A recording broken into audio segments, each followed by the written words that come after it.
All right, what's going on, guys? Aesthetics Nutrition, back with another video. Today I want to talk about a topic that people love to ask me about. They love this question, cheat meals, right? What's the purpose of them? Are they needed? Is there a way to approach them properly? Pros and cons, what are the best foods to use? What are the worst foods to use? We're basically going to jump into all that. So right out of the gate, the first thing we need to do is go back like 10, 15 years ago, right? Everybody in the fitness community and bodybuilding world were basically doing this weekly cheat meal, right? Where basically you followed this super strict diet all week. It was like you couldn't eat anything off this plan. If you did, you messed up your diet. That was the mentality back then. And that was the way people would prep for bodybuilding shows. That's the way people would try to lose a lot of weight. And they thought that that's the way you had to do it.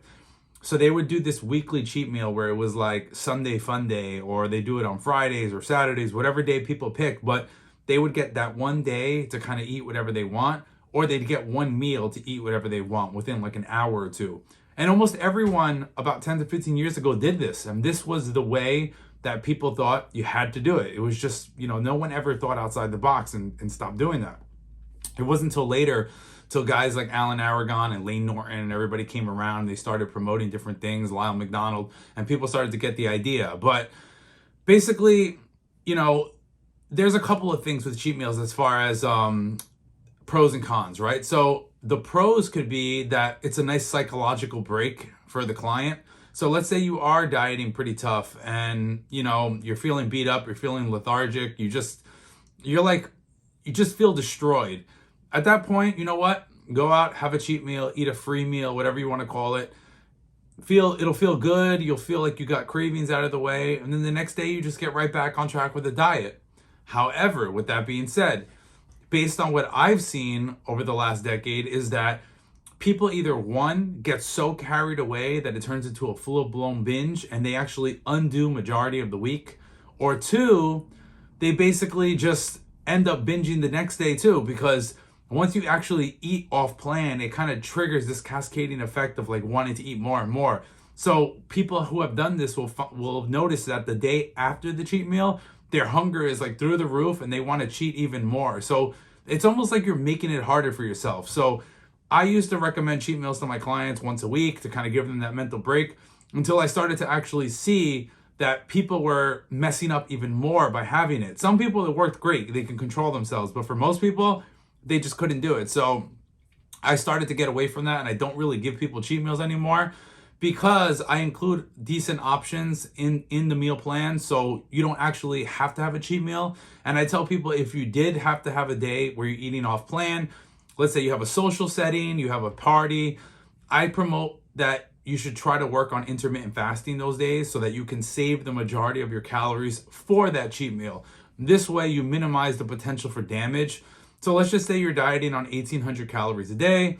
If you wake up normally and eat all your meals and then at night go out for a cheat meal, the chances of going way over 1,800 is through the roof, because by the time you get to the cheat meal, you're already at 1,600 calories for the day because you ate all your meals. That meal puts you way over 3,000, maybe even more, right? And if you do some form of intermittent fasting, that day, by the time that meal comes, you have 1,800 calories left to eat. So it's way easier to stay within your calorie target without completely destroying progress. So that is the better approach, and that's the way I tell people to handle it. Now, with that being said, is there better foods or worse foods to pick? Yes, because if you are a smaller female or you're on the smaller side and you don't have that many calories to work with, going to a restaurant can literally completely destroy everything, because most food at restaurants is there to taste good, right? They cook it in butter, they cook it in oil, they just, they do everything possible to make it taste amazing, because their only job is to kind of keep you coming back as a customer because you think the food is delicious. If it was boring, plain food, you probably wouldn't go back. So even the things that you think are healthy are usually full of oil and butter. So I usually tell people, go for like a really lean protein and some kind of carb, because indirectly fats are going to go up from the oil and butter. So at least this way, now you have your lean protein, your carbs, and that's the added fats that you're getting. You're not actually having a fried high fat food in addition to the oil and butter. Now that throws the calories through the roof. If you just have a normal meal, I always tell people, have a normal off-plan meal. What does that mean, right? it just means a normal meal. So you get like chicken with baked potato or fish or some kind of seafood, a salad. It's not the most fun thing in the world to have, but if you're dieting and you're serious and you want to reach your goals, you have to think of it as this meal is going to get me one step closer and it's not going to make me regress. Like most people will just go out, they'll eat the appetizers, the entree, and the dessert. Calories are over 3,000. They negate the whole week of dieting and they just, what's the purpose? You put in all this work the other 4, 5, 6 days just to blow it on one day. It's not worth it. So that's the recommendation I'd give. Try to avoid, if possible, have small amounts of it, but try to avoid the high fatty, high carb combinations, super fried things, sauces, things that are just really high fat, desserts, ice cream, cheesecakes, things like that. That stuff while dieting, it's not that you can't have it. It's just that it's so high in calories that it's hard to make it fit into the diet properly. So it's just not a good idea. So that's the way I would approach it. And remember, everything I'm talking about is for people who want to maximize progress. If you don't care about that and you're okay losing very slow and you don't really want to see the best progress possible, then you know what? Eat what you want, enjoy. It might negate majority of the week and you might still lose half a pound, you might lose a pound.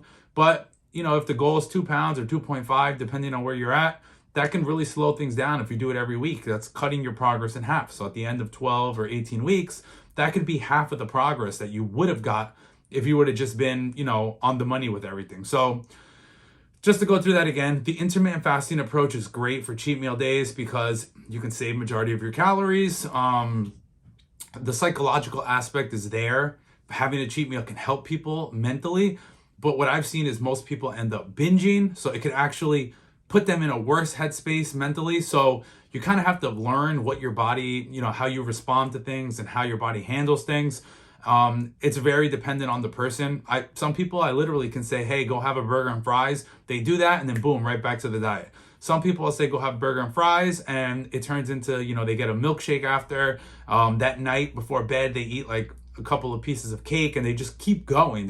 So many calories rack up that it just destroys everything. So, and then the last thing to address was to summarize was the options. Stick to the lean protein sources. Seafood and chicken breast is your best friend when you're going out to eat if you want to keep calories low.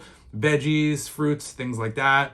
I'd rather even see people pick rice, baked potatoes as their carbs. They're just pretty much straight carbs and not much fats added to there. Obviously, if you're putting butter on the mashed potatoes and stuff, then it'll add up as well. But that's basically the overall gist of it. And if you want to have a cheat meal, use one of those approaches if you want to handle it right so that you can keep the momentum going. And sometimes you might maintain for that day because calories creep up too high. But maintaining for one day and losing for 6 days is much better than losing for 6 days and then blowing it one day where you actually negate half of those days. So hope that all made sense. Tried to clear it up and put it out there as simplistic as possible.